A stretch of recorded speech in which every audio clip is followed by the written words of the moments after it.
Hi, Heather. Welcome to the Open Door Sisterhood podcast.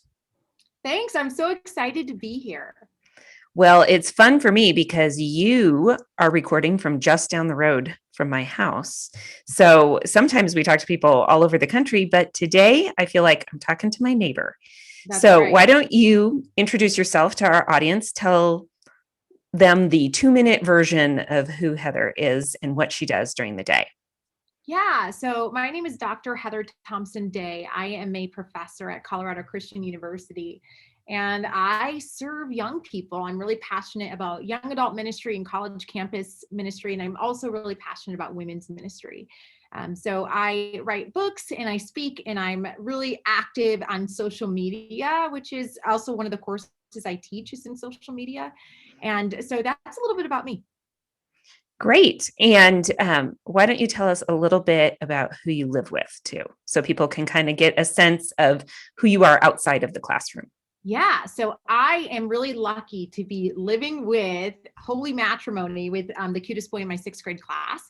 My husband is named Seth Michael Day. He's a pastor in downtown Denver, and we have three children, Hudson, London, and Sawyer. And it's actually my son Hudson's 8th birthday today. So we're going to Oh, go out to eat later this afternoon. But so I have a very busy work life.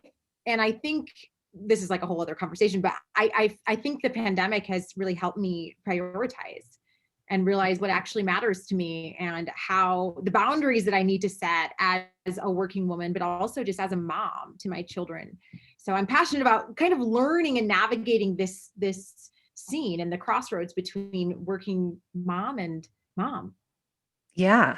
And why don't you tell us a little bit about your involvement on social media personally too? Because I think you are pretty prolific on lots of Thank places. you. Yeah, so about 4 years ago, I started a blog with my best friend. I had just had my last child, Sawyer. We call him Soybean, but we had just had Soybean, and so I was home from work, and my best friend had just had her daughter, and we just kind of were like, maybe we should. We were both writers, and we're like, maybe we should start a blog.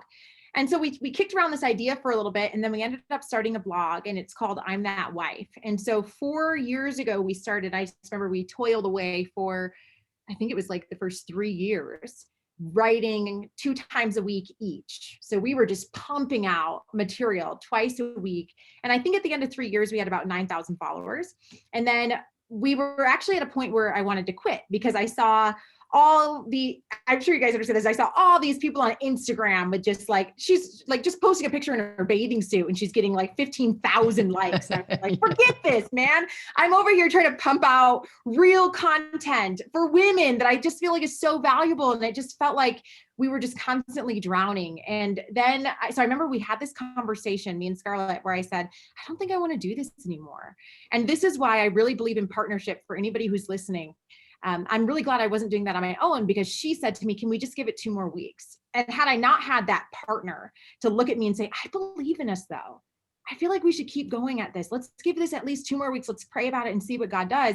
We had our first viral meme literally a week after this conversation, and we went from 9,000 followers to 20,000 in 24 hours. And in the last year, now we're at almost 200,000 followers of community that we've built, being published, being on Good Morning America, being published to them, and the Today Show, and just all these different avenues that have become. Christina Kuzmic is somebody that I've been able to create a relationship with, who, when we started, I remember Scarlett and I just watching all of Christina Kuzmic's videos, paying attention to everything she posted online. We're like, this is the kind of content we want to create.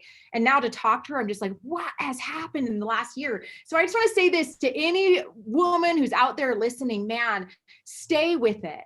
Stay with it. And I just think, what if I had quit at the time that I wanted to quit? I was 2 weeks away from seeing this tipping point, as Malcolm Gladwell would call it, in my online career and what I really wanted to do with my life. And I would have quit had I not had a partner. So I just believe in sisterhood and partnerships and looking at each other. This is something me and Scarlett say to each other all the time. We say, I'll believe it for you. If you can't see Mhm. it, If you can't even pray it anymore, sister, I'm going to believe this for you because I see it in you. And so let me carry it for you right now. And that's what we've done for each other. I'm assuming you guys are nodding your heads because you've done this for each other as well. It's such a great experience to have positive female relationship. Yes. We've yet to have anything go really viral, Yes. but Yes. we have had very, way. But you know what? We've had really incredible experiences Yep. That have been more about impacting one or two people in a significant way. And so I want to encourage women in that too, that it doesn't have to be the numbers. As we're talking about social media today, it can also be about the depth of impact. And Krista has definitely been my main encourager in so many things. So I appreciate that. And I think you put out such excellent, thought-provoking content that there's a reason why you're doing so well. And I'm really glad that so many people are following you, because I would much rather people follow and read what you're saying than the swimsuit. Right. I mean, God bless the woman who can post herself in a swimsuit. I'm not knocking her. At the same time, I think you put out really thought-provoking things that push people toward being better and doing better in the world.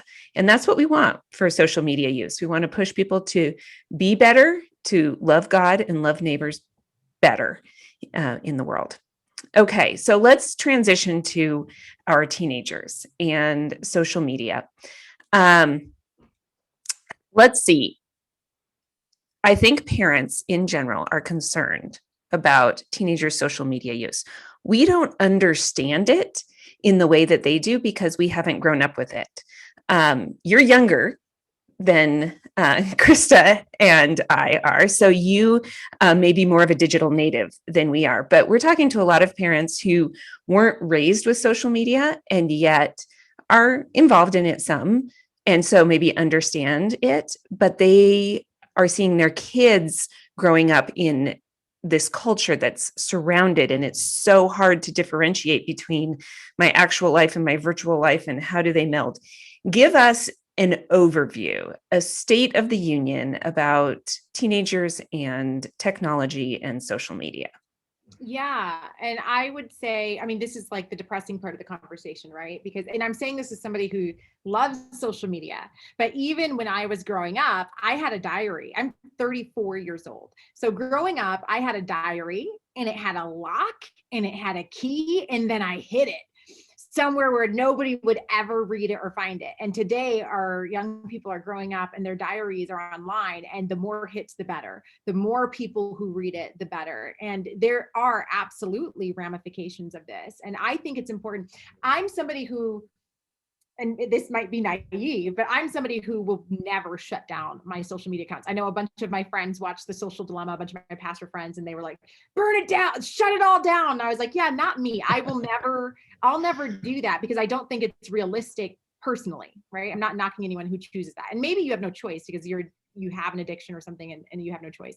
I just believe in really understanding the dangers of what I'm using, and help using that as a map as I navigate I mean, there's lots of things that we do that are dangerous. I just went rock climbing a couple of weeks ago, right? I want to know the dangers that are associated with this as I'm now trying to scale up this mountain. And I think that that's what we have to be really honest with ourselves about, and putting in some safeguards. We're as we look at Generation Z, there's about 2 billion people worldwide. They're the most racially diverse generation we've ever seen. We see that they're the most global generation to date. They say that an 8-year-old in the US has more in common with an 8-year-old in India than a 65-year-old in their own country, right? So they're extremely well connected, and they have an attention span, by the way, of about 8 seconds. What are their, so which is longer than a goldfish. Yes. I mean, which is shorter. I'm sorry, which is shorter than a goldfish. So what is so here's what I just said. This is the most racially diverse generation. This is the most interconnected global generation, except nobody's listening to anybody. And how do we traverse all these great big differences when we're not willing to really listen to each other? And I teach communication. That's my passion. And I always say this to everybody: communication is always about the other person. We tend to think communication is about being an excellent orator. It is not. Great communicators are people who know when to be quiet. You can have the right words, but if you don't know when and how to use them and when to not use them at all, you're a bad communicator, right? And so what I'm really passionate about is training up this next generation to know when to be quiet, to know when to listen, to know when to lean into one another, and to know when to speak and when to be comfortable in their own voice. But we shouldn't just be raising a generation to always speak. And honestly, that's what we're doing right now. We're a generation, this next generation is a generation that believes that I always have to be heard or else I don't have value. And that's not true, because I think as a communication professor, one of the most valuable things I'll ever do is shut my mouth and listen when a student sits in my office and says, I have an eating disorder and I don't know what to do right now. The best thing I can do is not necessarily give all of these answers. I had a student once come into my office, and she just sat down on my couch and started sobbing and said her roommate had just been killed in a car accident. This was probably 3 years ago. And I remember just thinking, okay, what do I say right now? And then I realized I'm not going to say anything. I'm just going to sit here on this couch with her and put my arm around her, and I'm just going to sit here. And I think that that's something that we need to talk about and train, not just young people, all of us, into how can we be better listeners. A paper published by a professor in the University of Massachusetts analyzed data from 6.7 million YouTube users and found that we abandon videos if we hit a 2-second delay. So what are the ramifications of this? What are the ramifications of an entire generation that believes if it doesn't happen instantly, then it's not for me, or then I'm making a mistake, then this isn't the right, my students will say all the time, I just don't get along with my mom. Is it that you don't get conflict? Always depends on the relationship. And actually, the greater the level of interdependency, the greater the number of conflicts. Right. So we have more conflict with the people we actually are the most connected to. So if your friend tells you, I don't like your major, I don't think you have a good major, you're like, okay, thanks for telling me that. I'll think about it. Really, thank you. And that's it. You're not going to lose sleep over what your friend tells you. But if your mom says, I don't like your major, I don't know if you should do that. I really want you to pray about that. My goodness, I can't eat. I can't sleep. My mom, she doesn't see this for me. This is a relationship I'm very dependent on, right? And so we have to understand conflict is not bad. It means we have a relationship. But I think we are so quick to quit. We are so quick to delete. We're so quick to see any type of strain and say, okay, well, it's not for me. And that's a problem. So a great thing that I think we need to talk about, and I think it's a huge ramification of social media, is resilience.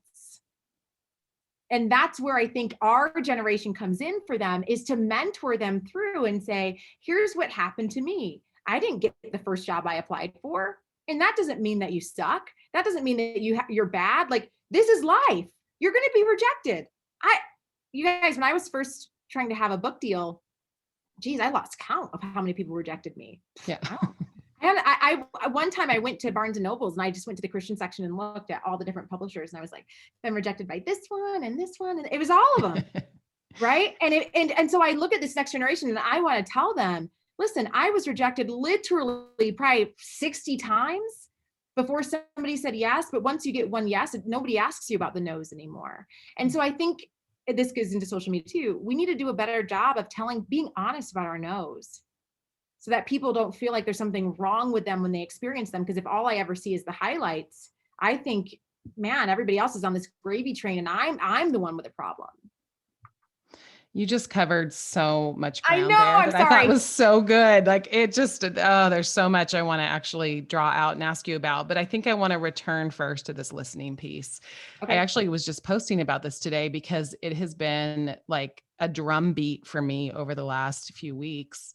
And just this idea that since 2008, we've gone from 2 hours of digital input a day to over 6 hours. So, I mean, that's just right in a span. And that was a 2018 stat. So I believe at this point, we are actually above that now. But this whole idea that what happens in silence, what happens in downtime, is that we get actually in touch with not only ourselves, but each other. And when we don't have it, and when we're constantly running on the hamster wheel of input and noise, I just call it noise because it's all noise, right? All of whatever it is we're consuming in that way, it's just noise. And so we lose touch with our soul. In fact, I love how John Mark Comer puts it in his book, The Ruthless Elimination of Hurry, is he says literally that it's at war with our soul, that what's happening, this hurried pace is literally at war with what's on the interior of us. And I think as we look at parenting and how it's impacting our kids, there's no question. I mean, the statistics show that is absolutely happening. And so here's where I want to ask, here's where I want to camp a little bit. And that is, our kids don't like silence. They don't want to be quiet. They don't want to lessen the noise. And yet we know that as parents, like we have to help them. So do you have any tips, ideas on, first of all, how we can make that a practice ourselves as parents, but then also how we help our kids do that? Yeah, I have a few things that I've started doing in the pandemic. One is meditation, and I'm a Christian, so the type of meditation that I do is there's a YouTube app that I put in called Peace Bible Verses, and I just type that in, and I actually make my kids do this with me. One of my kids has ADHD, so it's really, really good for his brain. After about 6 weeks, by the way, of meditation for, I think it's like 45 minutes a day. So if I do 20 minutes in the morning and 20 minutes in the evening, we see actual physical changes in people's brains. People who meditate are more creative. They are better at empathy. They are less quick to jump to judgments, right? Somebody gets upset, and a person who meditates, their brain is able to say, okay, maybe this isn't about me. Maybe this person's cat died before I just walked into them, and it has nothing to do with me at all, right? They start going through the other possible scenarios. Meditation for my family has been very helpful, and it's something that my kids have been able to join in with me on. And so, like I said, I put in Bible verses on peace. And it's like this really great lady with this kind of deeper voice and slightly British accent. And she reads all the Bible verses of peace. And it's like 40 minutes. And I'll make my kids sit in my room with me, and we turn off the lights and we sit and we just listen to it for about 20 minutes every day. And that's been really helpful, especially for my son with ADHD. Another thing that my family started is once a week, we check in with each other. So we sit down together in a little circle, which sounds so Full House, but it's the things that I've learned from my kids when we do this blows my mind, because I'm like, oh, they're like way smarter than I realize they are. I just never ask, right? So we sit down in a circle and I have them go around and say one thing that we're happy about right now, one thing that we're scared about right now, and a good thing that happened this week. And so just it takes maybe 15 minutes to all sit down in a circle, but it's a really big connection as a family. And the first time we did this, my 4-year-old, when it was to say one thing you're scared about, is because the pandemic had just started. We didn't know anything about COVID. And my 4-year-old said, I'm scared of my parents dying. And I was just like, whoa, I would have never guessed that Butterbean, or Soybean that we call him, who's always just like tearing through, literally will go in my fridge and smash eggs in my fridge. I would have never thought that he was having these deep, complicated thoughts. And I wouldn't have thought it because I wouldn't have asked. Right. And so I think as parents, when do we check in with our kids? In the hustle and bustle of life, I'm speaking from my own life. When I think about all the things that happen, it's like you're always task.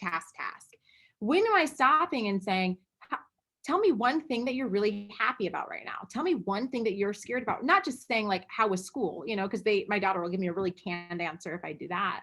But if there's like a time where we all sit in the living room, we just go around, we have found that to be really powerful in our family. And it's something that we now do once a week. So I think just moments, finding the time to spend moments together. And I'll say this, I think this generation, maybe they don't like quiet, but I absolutely believe that they like time and relationship.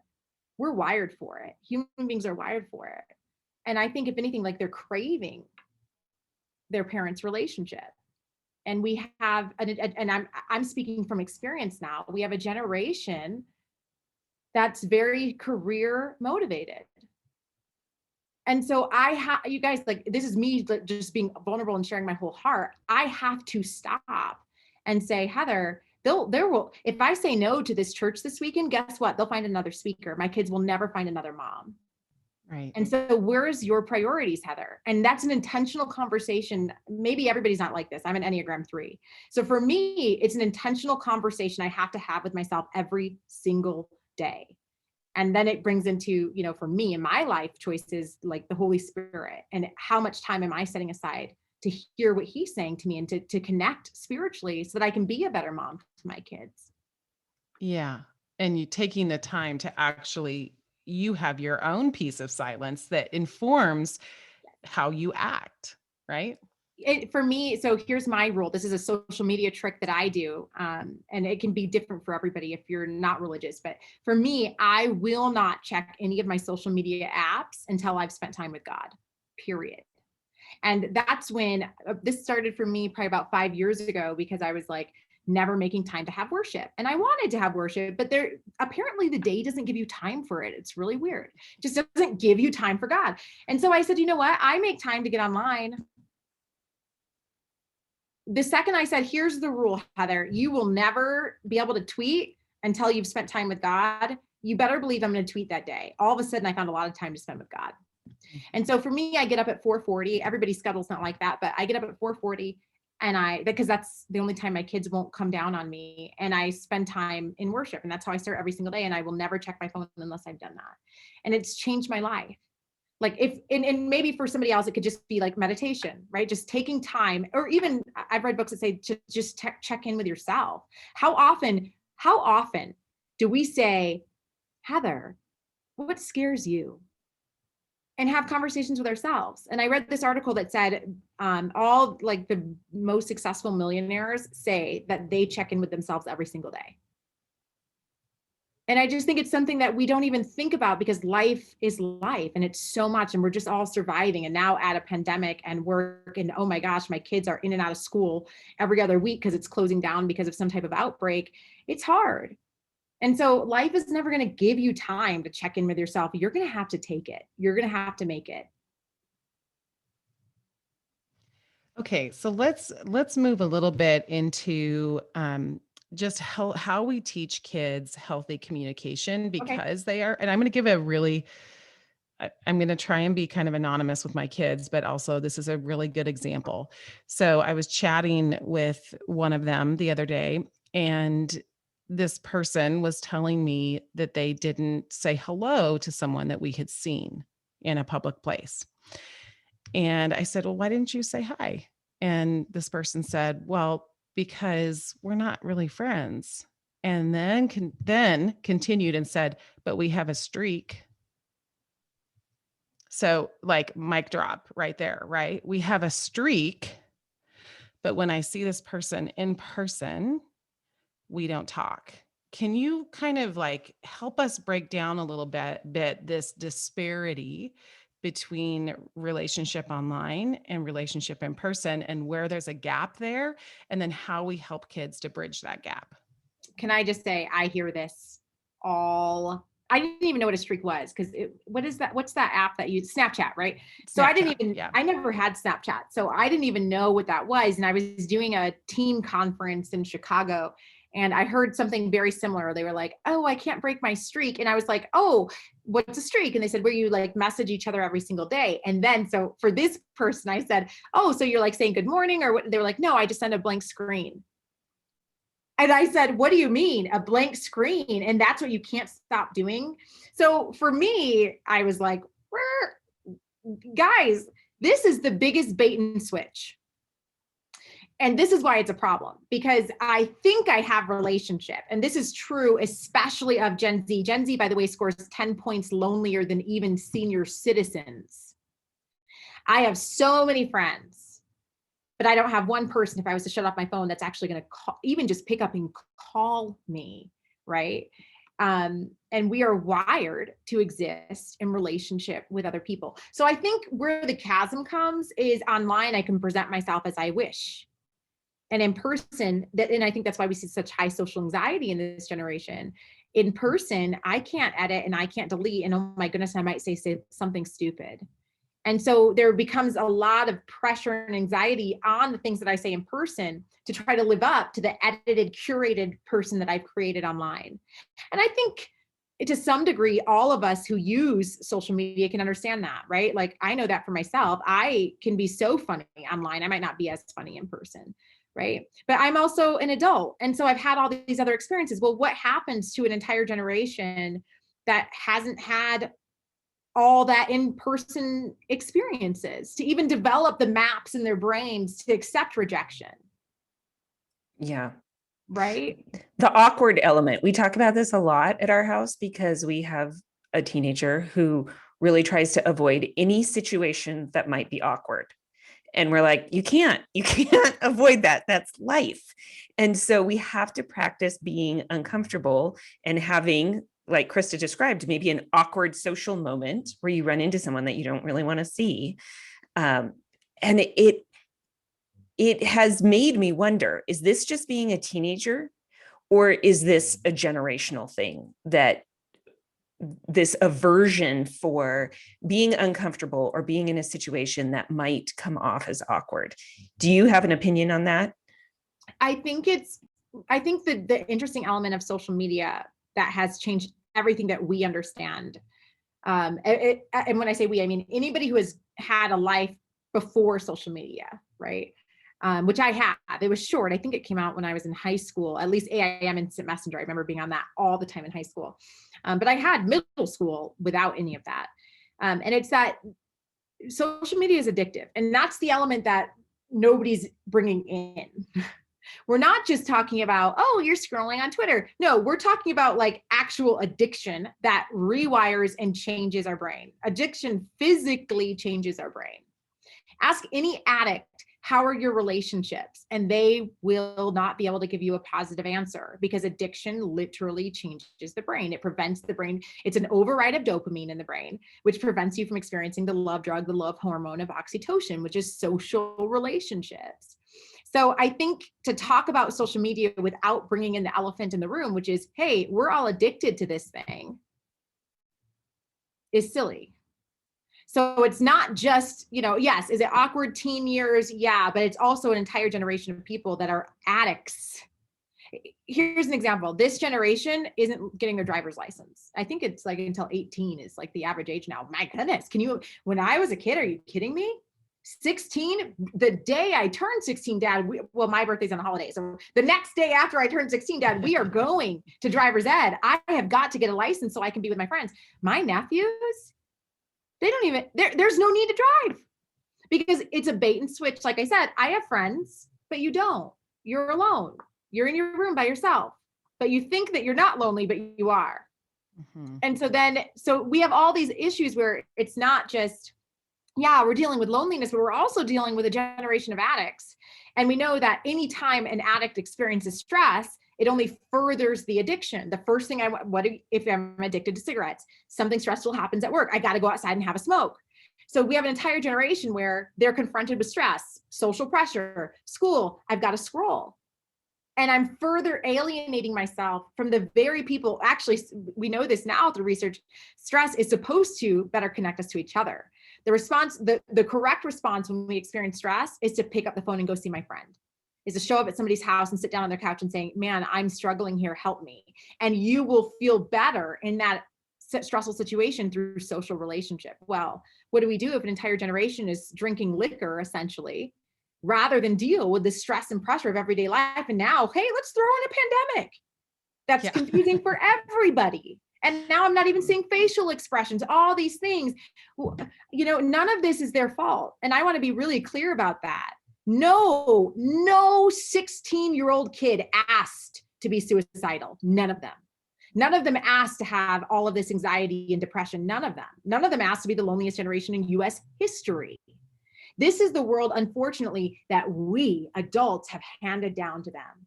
And they are saying, what do I do with this? And my answer as an adult, and what I would encourage every listener to do, is say what they need is mentorship and relationship to walk through this process. They don't know how to have relationships. Let's show them. Let's build Yeah, relationships with I them. really like that. You know, we had a guest on, Rodney and Tracy Wright were on, and they were talking about sexual addiction, pornography. But one of the things they said I really liked is they said, you know, it's not your child, like blame it on the porn industry and say you are, you know, not that we want to say always to our kids, like you're a victim, but like in that case, you are. I Right. mean, it's the porn industry, it's not you. And to separate that out as the kid is not bad. They are simply like responding, right, to this industry that has infiltrated every part of technology.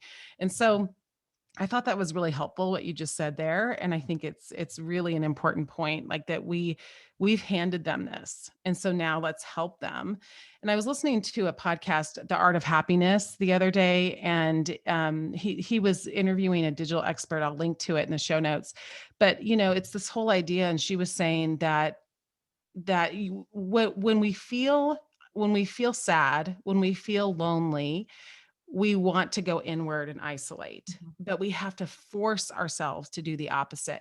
But if no one ever tells you that, right? If no one ever tells you that actually the brain science shows that when you're scrolling, there's nothing happening up here, nothing changes in loneliness. In fact, it escalates, right? And so if no one ever shares that with you, how do you know? So, what would you say are some good resources that we could use to help our kids kind of understand even technology addiction, and how do we help them and empower them with that knowledge? Oh, there's a great YouTube video, Simon Sinek, called Understanding the Game We Are Playing. Simon Sinek, Understanding the Game We Are Playing. One of my favorite books I require all my students to read is called Words Change the Brain. And it's all about compassionate communication strategies. So it's teaching you how to walk into communication situations that might be high conflict situations with compassion. And a lot of that has to do with the words that we tell our own brain before we do that. And then I was just reading another book that right now it's escaping me on, maybe you guys will know the title of it. I just read a review for it too on the internet. Oh, The Shallows. It's Oh, called The yeah. Shallows. Mhm. I think it was originally written 10 years ago, and he just did a new version over the summer 10 years later. Essentially, the premise of The Shallows is he says, 10 years ago, when the internet was really erupting, we said, when you asked everybody how it was going to affect us, we said it was going to make our lives better and it was going to make people smarter. And it's 10 years later, and nobody's life is better and nobody's smarter. And so what he breaks down is how the internet actually has changed the way we experience reality. And it goes back to the communication principle by McLuhan, which says the medium is the message, which is a whole other conversation, right? But the medium is the message. So he would argue that it's foolishness to say, oh, there's like positive ways I can use communication. It has to do with the way I use it. He says, no, no, no, no, no. The medium is the message, and it's absolutely changing us as we use it, period. So for people who aren't going to isolate, like you're never going to go off, and our kids, I mean, our kids are going to be users of this technology for the rest of their lives. How do we help them navigate that? Because a little bit in that I hear, well, then we need to get rid of the medium. But if the medium's not going away, that's just the truth of it. How do we help them with some basic everyday kind of practices that say, these are the guardrails that we are setting up? Do you have any suggestions? Yeah, I think what's helpful, I can just say what I've done. And also, I think every family should sit down and watch The Social Dilemma. Sit down with all of our teenagers and watch it. And my students love The Social Dilemma. It was very helpful for them. And they tried to unplug a bit after that. But I think that the guardrails are to really monitor your use. Like I said, I don't get on until I've had worship. That changes the way I use it. Another thing for me is I have a social media Sabbath every single week where I have 24 hours where I don't get on at all. And I have found that to be helpful. There's apps that like Hootsuite, right, that allow me to schedule my posts so I don't have to physically actually post them. So if somebody's building a podcast or a YouTube channel and they're like, yeah, but I have to use social media, I have no choice. So then treat it like that. treat it like a business and log your ideas into Hootsuite and let it schedule it for you so that you're not even getting trapped in the cycle of logging on. My Twitter, I don't have any social media apps that have notifications turned on, none of them. So I don't see that little red for any of my apps. And then I've turned off notifications on Twitter for like, I don't even see, if I don't follow you, I don't even see a notification that you sent to me. Just like little choices that I try to make to unplug all throughout this journey. And that's all to say, you guys, I want to be clear, like maybe you shouldn't have it. There are some people maybe that have like way more addictive personalities that they're like, you know what, this is a beast I can't even let into my living room. So then don't. In the book Atomic Habits, I know what he said was he was only allowed to use social media on weekends, and he would have his assistant change his password after Sunday so that he couldn't get on. He was locked out all week. And so sometimes having a third party help monitor you is really important. And I think really too, it's important for parents to follow their kids online. They need to know because they don't understand. And I didn't understand, you guys, when I first had a MySpace, there are absolutely pictures of me in provocative clothing at a Halloween party from like 2006. Thank goodness my MySpace is shut down, but I think all the time, I'm so lucky that that's down, right? Like today, people don't realize, you think a 15 or 16 or 17-year-old kid understands that one day they're going to be trying to get into the Senate and this picture is going to come back to haunt them. They don't understand that, but they do understand, well, my mom has access to my account and she can see it. Mm-hmm. So I think it's important that they know I'm being watched, and that changed the things that I would post. It's helpful. You know, I was actually really interested to hear that the Academy of Pediatrics have come out for technology guidelines for families, because they now are seeing it as a health issue. So that, you know, it's taken us so long because the research has finally caught up, right? Right. But, you know, they basically say things like no technology after 8 p.m., no computers in bedrooms, no taking your phones to bed. At social gatherings, leave the phone at the door, no phones while driving, right? All these things that we know are good for us and our kids, and yet we often don't do them.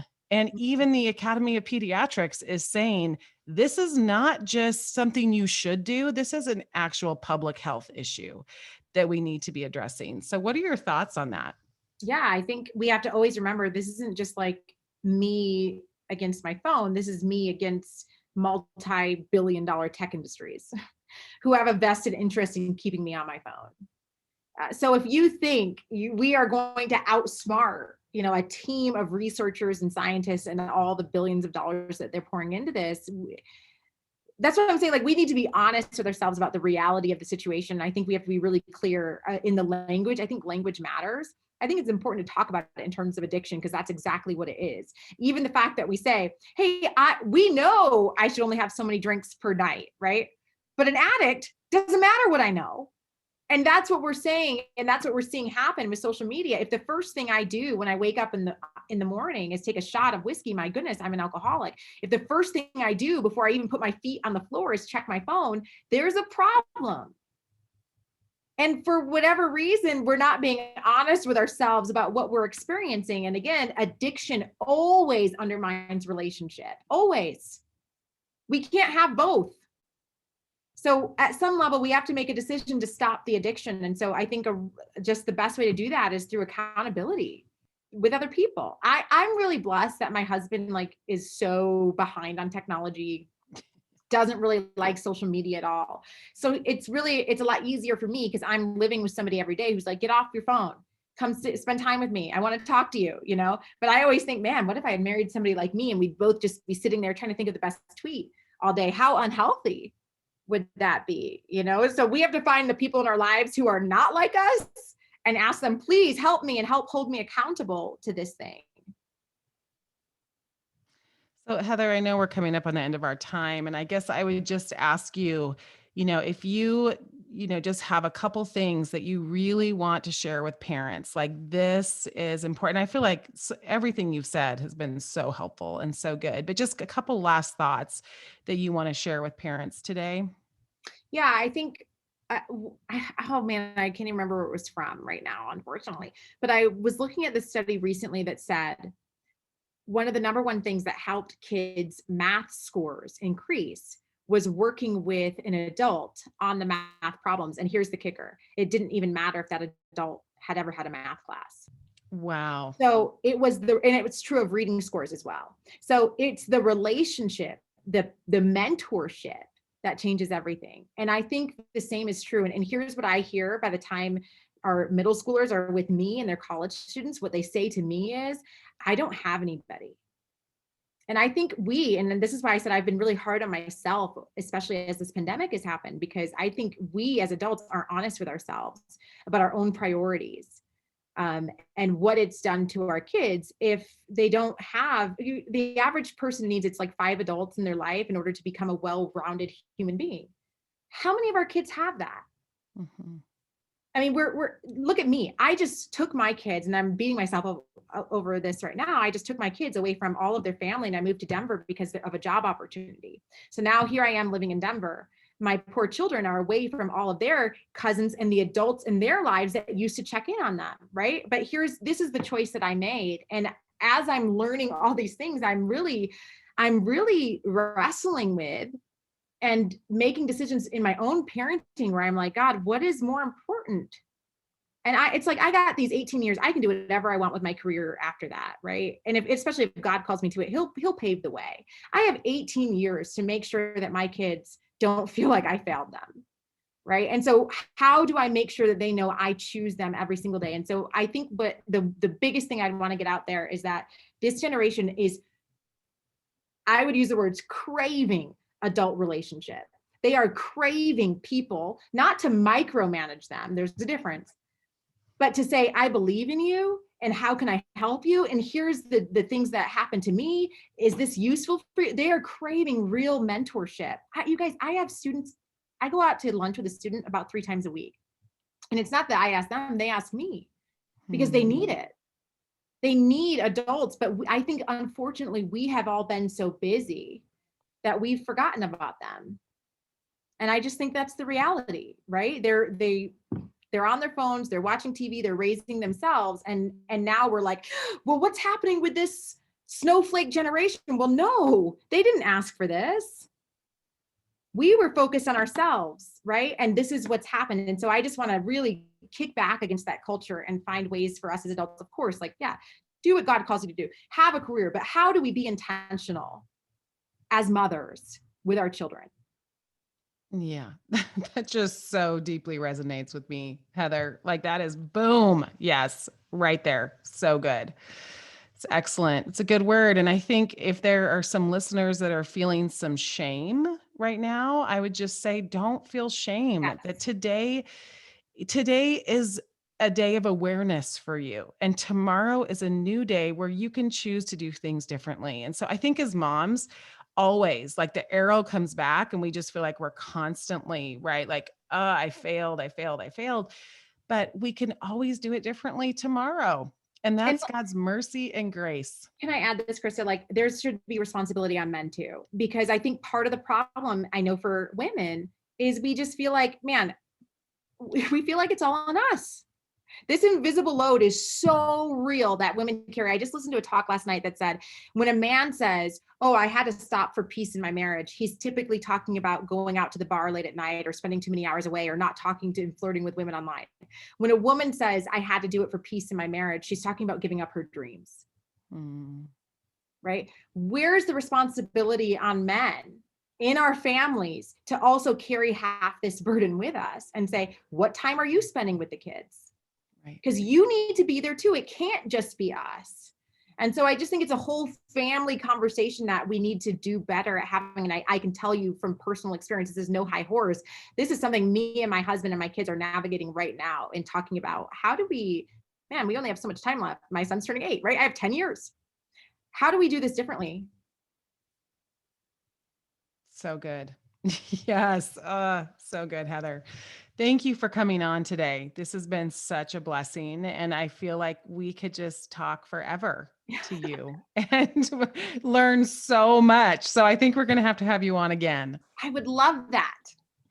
All right. Well, blessings, Heather. And I hope everyone is going to tune into your new podcast, which is coming soon. Can you just tell quickly what that is?